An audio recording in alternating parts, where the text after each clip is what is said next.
Rubrika Društvo i mi. 4. Sporovi zbog deklaracija na Brajevom pismu. Izvor portal Analitika. Zbog osoba sa oštećenim vidom, društvenog značaja, ali i dobrog imidža države, bilo bi dobro da i ova odredba Zakona o zaštiti potrošača u dogledno vrijeme počne da se primjenjuje.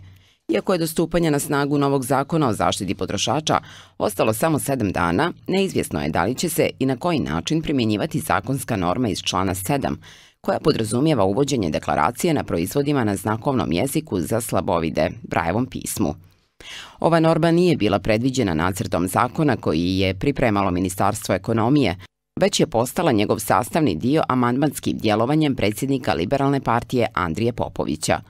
Odredba člana 7, statut 4 glasi: podaci u obavještenju o robi moraju biti odštampani, napisani čitko, jasno, razumljivo i lako uočljivim štampanim slovima na crnogorskom jeziku, kao i na odgovarajućem znakovnom jeziku koji koriste slabovide osobe. Time je Popović stavio na muke crnogorske trgovce koji ne znaju kako da prilagode prodaju novom zakonu, odnosno normi kojom se od njih traži da, osim na crnogorskom, deklarišu proizvode i na jeziku koji koriste slabovide osobe.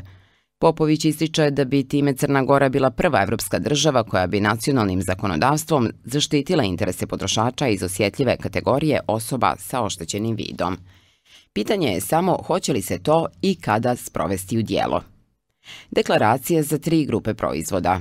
Savez slijepih Crne Gore i Liberalna partija predlažu da se norma u prvo vrijeme primjenjuje isključivo na artikle iz 3 grupe proizvoda: hrana, piće i sredstva za ličnu higijenu.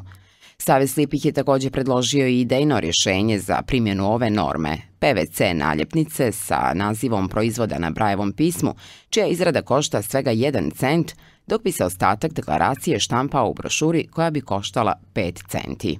S druge strane, Unija poslodavaca i Privredna komora su u Savjetu za unapređenje poslovnog ambijenta dostavile prijedlog mjera vezano za Zakon o zaštiti potrošača.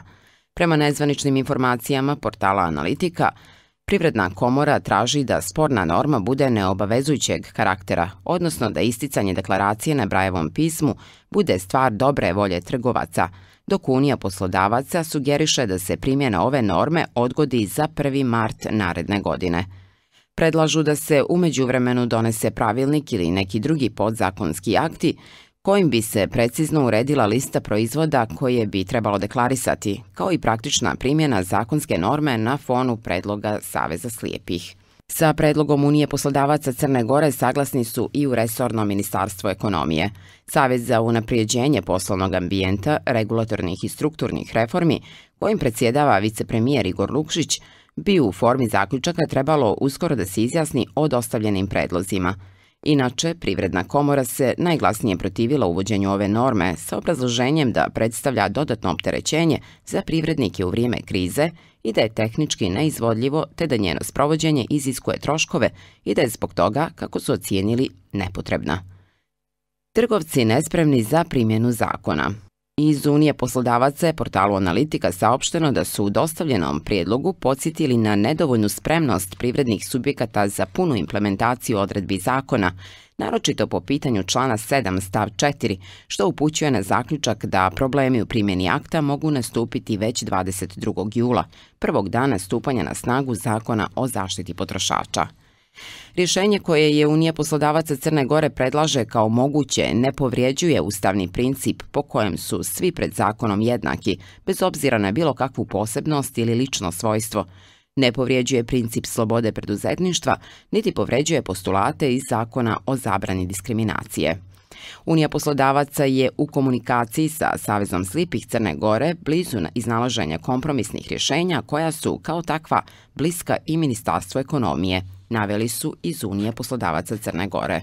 Predlagač amandmana protiv odgađanja. Predsjednik Liberalne partije Crne Gore Andrija Popović kazao je za portal Analitika da liberali neće dozvoliti bilo kakvo odlaganje primjene zakona.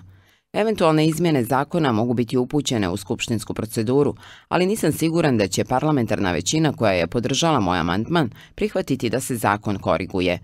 Ovo će biti prvi put da Crna Gora po nečemu bude ispred Evrope, tim prije što stalno kopiramo neka rješenja. Prema mojim zadnjim informacijama, doduše nezvaničnim, primjena ove norme je usaglašena sa Ministarstvom ekonomije, rekao je Popović. On je objasnio da je amandman predložio pozivajući se na Konvenciju o zaštiti prava osoba sa invaliditetom, koja propisuje u članu 21 da informacije namijenjene javnosti, među kojima i informacije o proizvodima, moraju biti pristupačne svim građanima, uključujući i osobe oštećenog vida. Deklaracije na Braillevom pismu za sada postoje samo u najvećim engleskim i francuskim trgovinskim lancima, mada toga nema u zakonodavstvu tih zemalja. Holandski liberali, koji u toj državi vrše vlast, najavili su da će predložiti usvajanje slične norme. Usvajanjem i praktičnom primjenom ove norme Crna Gora bi definitivno popravila imidž države koja štiti ljudska prava osoba sa oštećenim vidom, podvukao je Popović. Deklaracija eliminiše svakodnevne probleme. Izvršni direktor Saveza slijepih Crne Gore, Goran Macanović, istakao je u izjavi portalu Analitika da se osobe sa oštećenim vidom svakodnevno suočavaju sa problemima prilikom kupovine i konzumacije proizvoda, te da bi im deklaracija na Braillevom pismu omogućila da brzo i jednostavno prepoznaju proizvod koji im je potreban. Kao doprinos Saveza slijepih za primjenu novog zakona o zaštiti potrošača, mi smo nedavno na sastanku sa predstavnicima Ministarstva ekonomije, tržišne inspekcije i Unije poslodavaca prezentovali primjere mogućeg izgleda deklaracije koja je pisana na Braillevom pismu i aplicirana na konkretne artikle. Ponuđeno rješenje Saveza dato je u vidu naljepnice providne PVC folije koja sadrži naziv proizvoda na Braillevom pismu, uz procjenu da bi štampanje jednog primjerka naljepnice koštalo 1 cent. Predlog Saveza je da se deklaracija u prvo vrijeme primjenjuje isključivo na artikle koji spadaju u 3 grupe proizvoda: prehranu, piće i sredstva lične higijene. Ne samo zato što se radi o najosnovnijim artiklima, već zbog toga što su ove grupe proizvoda najbitnije sa stanovišta zdravlja ljudi, kazao je Macanović, objašnjavajući neke konkretne razloge neophodnosti uvođenja deklaracije.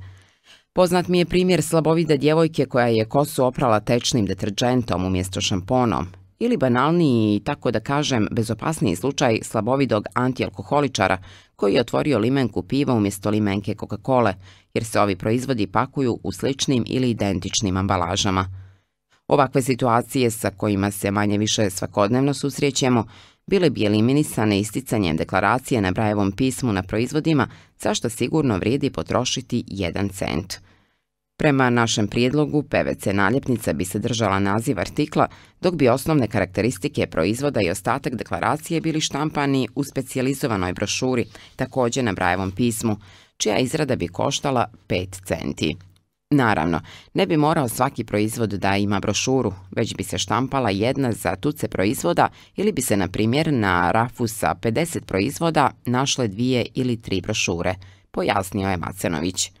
On je konstatovao da konačno rješenje treba da nastane kao rezultat dogovora dvije strane, trgovaca i osoba sa oštećenim vidom, odnosno onih na koje se primjena odredbe člana 7 Zakona o zaštiti potrošača direktno i odnosi. Razumijem da uvođenje deklaracije na Braillevom pismu na proizvodima ne odgovara svima, ali oni koji se tome protive treba da se drže argumenata i činjenica. Nije tačno da je to tehnički neizvodljivo, niti da je taj postupak skup i nepotreban. Savez slijepih Crne Gore je dakle spreman da pruži logističku podršku u praktičnoj primjeni zakona, ali ne u cilju sticanja komercijalnog profita jer smo nevladina organizacija. Ukoliko budemo štampali PVC naljepnice i brošure, prikupljeni novac služit će za finansiranje aktivnosti Saveza slijepih Crne Gore, kazao je Macanović, navodeći kao pozitivan primjer barsku kompaniju Tina Time, koja je, iako se bavi proizvodnjom obuće, već naručila značajan broj brošura. Javna rasprava okončana 2012. godine. Pošto sporna odredba nije postojala u vrijeme kada se vodila javna rasprava o ovom zakonskom tekstu 2012. godine, iz Unije poslodavaca su s pravom istakli da članovima radne grupe za izradu zakona nije ostavljen prostor da kreiraju rješenje kojim bi se eliminisali uočeni problemi, odnosno koje bi privrednicima obezbijedilo jednostavnu primjenu zakona i minimiziranje mogućnosti za izricanje kazni od strane nadležnih inspekcijskih službi. Uz inicijalno protivljenje trgovaca, to je i osnovni razlog zašto je primjena odredbe još pod znakom pitanja.